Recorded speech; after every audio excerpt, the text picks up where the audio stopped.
Hello and welcome to Curiosity Taught the Cat. I'm Jack, I'm Julia. and today we're doing things a little differently. So, we got an idea from a friend to help better visualize the animals we're talking about, and utilizing a green screen that I've had for a little while, doing videos that we're going to be putting out as well. So, when we're talking about this animal, you can also see what we're talking about, and you can get a better idea of what's going on when we are talking about this animal and just helping out the listeners and now the viewers as well. So, and now we're going to get into it. This week, we're going to be talking about a really fun animal, and that is. The Tasmanian Devil. So the Tasmanian Devil is a really fun one. One of the nicknames that it has is the Bear Devils, and as some pictures go through, you'll understand why they are called that.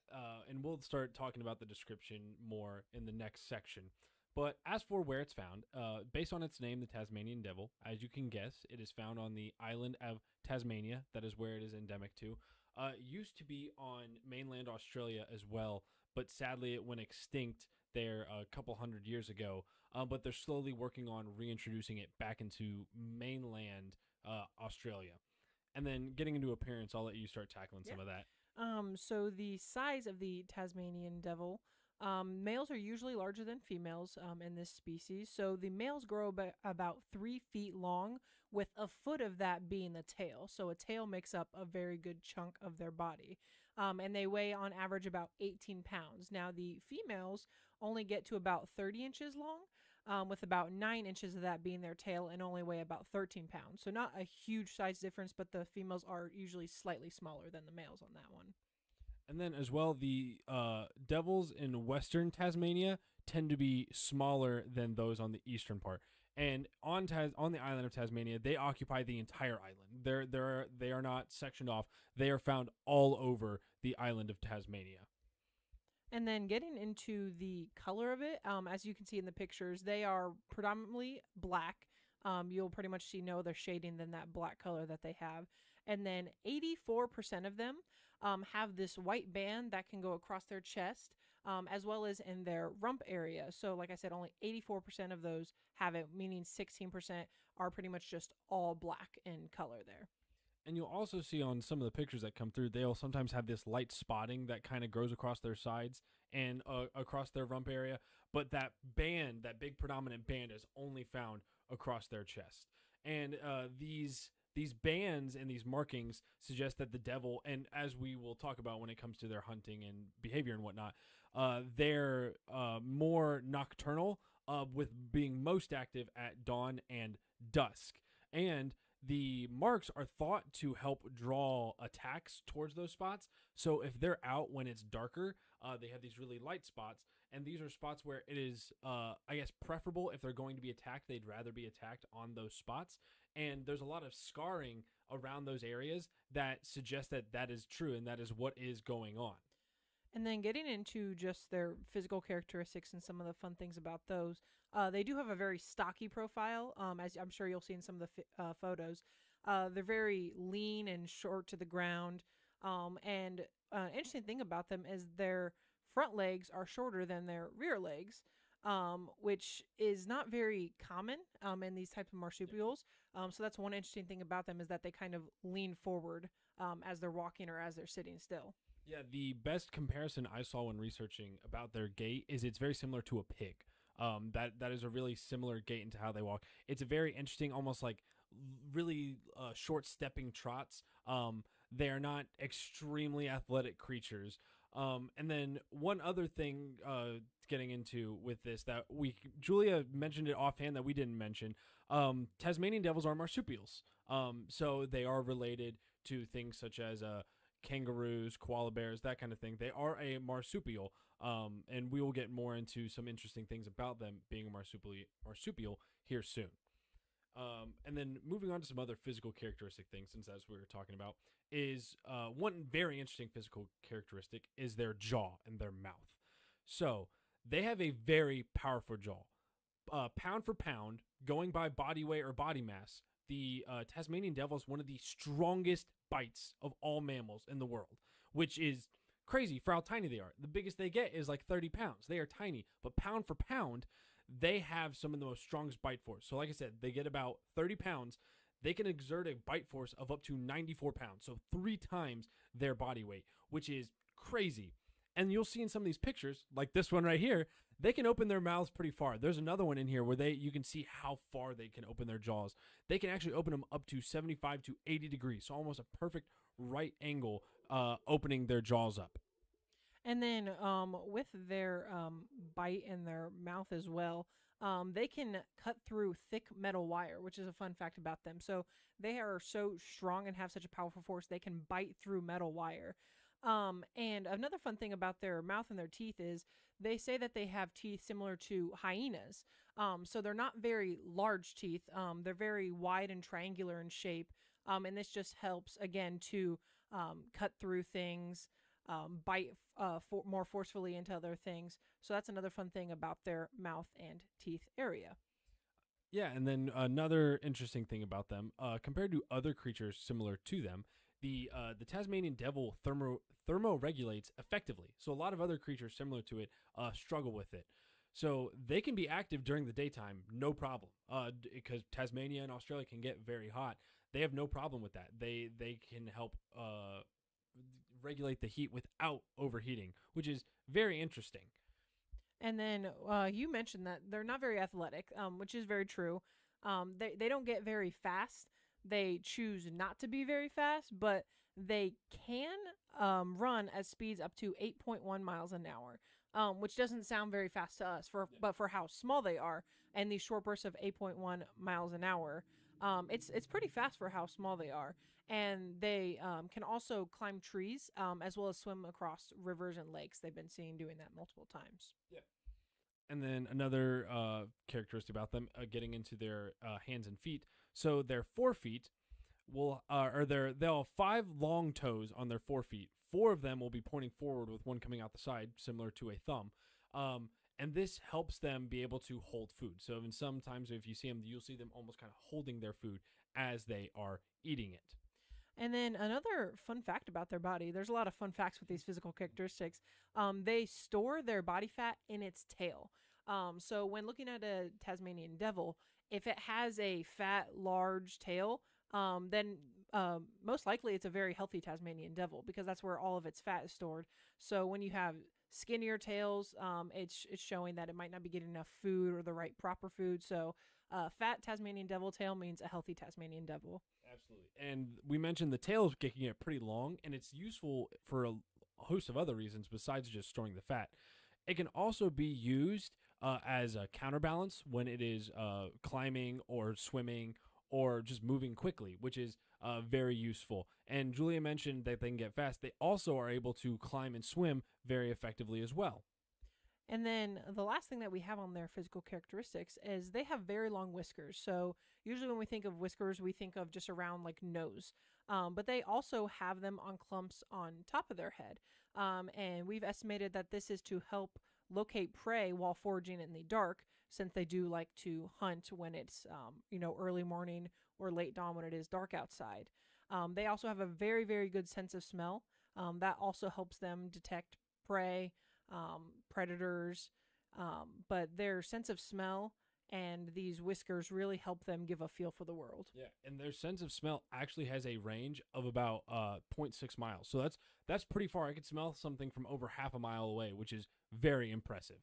And since we're talking about how they hunt and how they use those sort of things to find predators and prey, we can get into what it eats and how it eats. So the Tasmanian devil is a carnivore. It is actually the largest marsupial carnivore in the world, which isn't saying much. I'm not aware of a lot of carnivorous marsupials, but the Tasmanian devil is the largest. It was the second largest up until the extinction of another animal, which we have talked about, which was the thylacine, the Tasmanian tiger. So the Tasmanian tiger used to be the largest carnivorous marsupial until its extinction, and now that title belongs to the Tasmanian devil. So it can take prey up to the size of a small kangaroo. But in practice, they are much more opportunistic, and they actually prefer eating carrion or already dead things more often than they hunt live prey. It's just easier, it's less dangerous, and that's just what they prefer. So some of the other things that they do eat, they prefer wombats due to its high fat content. It's a very good meal for them.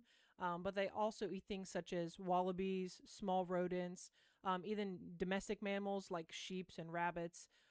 birds, including penguins, fish, fruit, vegetable matter, insects, tadpoles, frogs, and reptiles. So pretty much anything it can get its mouth on, it can eat. Yeah, exactly. And so they're called the Tasmanian Devils, and I'm sure most people have an idea of what that means because of the most popular pop culture reference, the Tasmanian Devil from the Looney Tunes.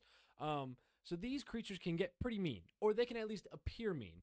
They're not necessarily aggressive and vicious. It's just they are very territorial.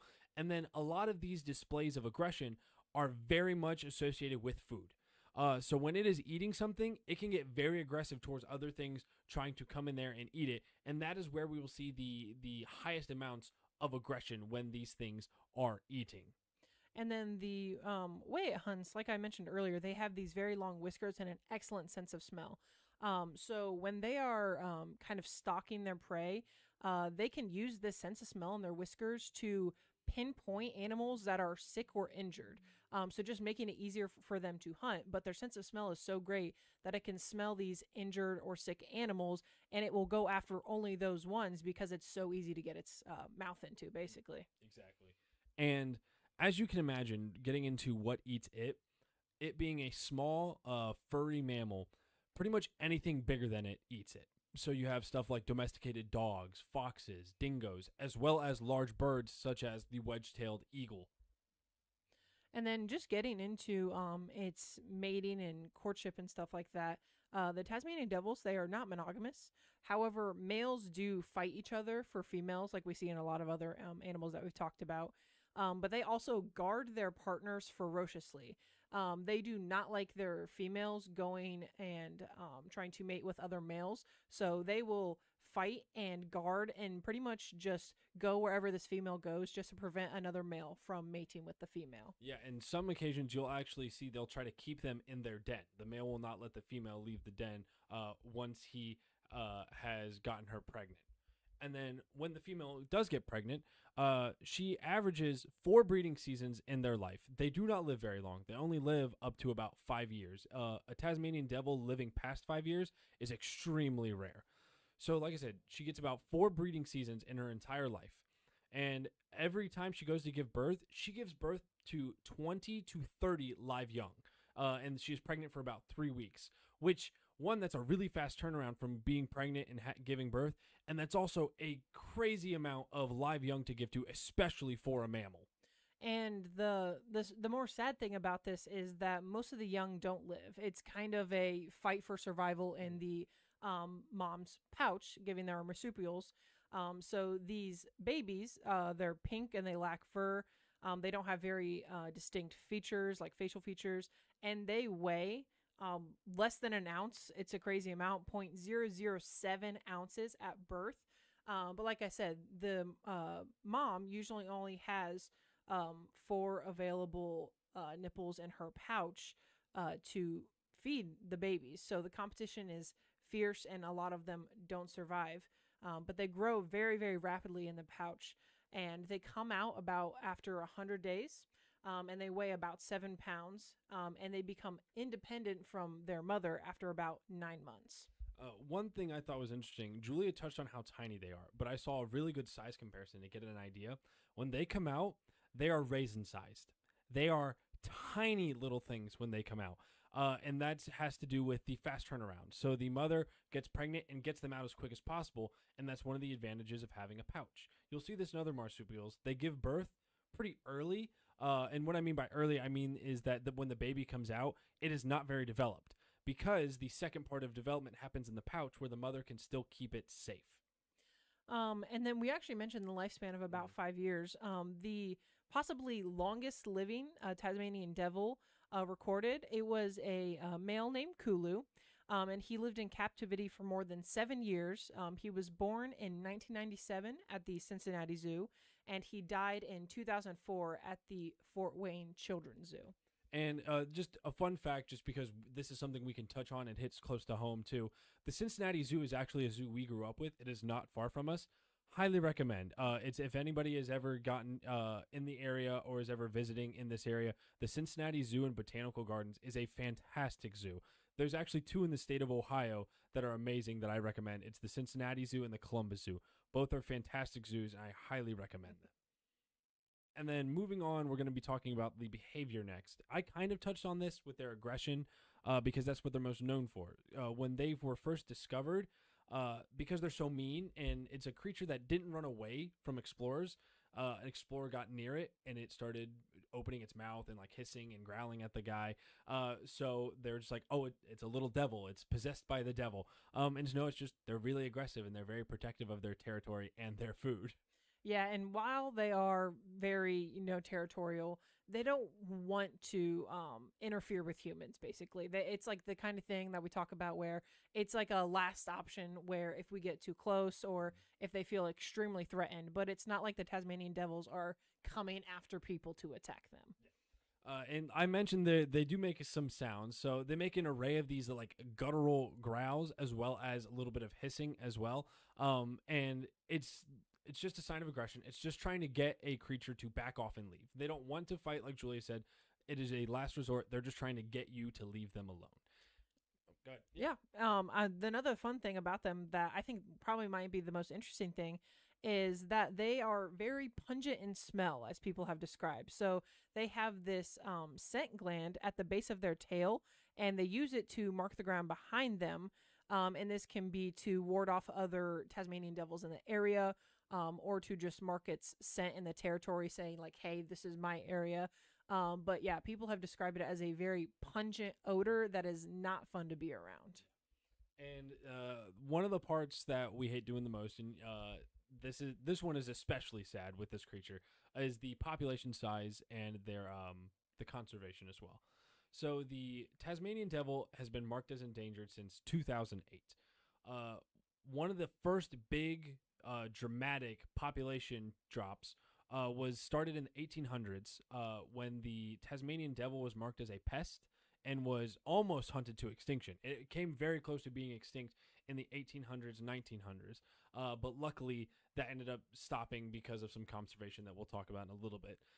The other big population drop is due to a disease which is known as the devil facial tumor disease. And it is estimated that the devil facial tumor disease, or DFTD, has killed around 120,000 of these creatures.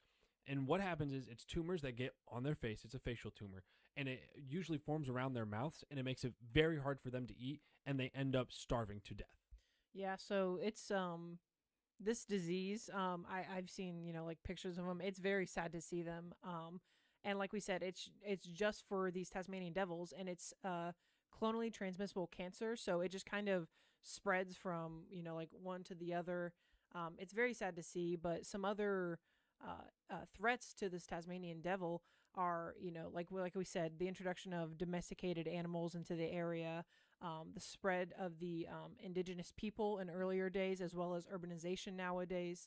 And then hunting, like we said earlier, they hunted because they were considered as pests to farming. Yeah, and I mentioned earlier that they were that they were also found on the Australian mainland, and they went extinct there about 400 years ago. And the best guess right now is due to the introduction of Asian dogs or dingoes. So once those were introduced, those helped them go extinct about 400 years ago on mainland Australia.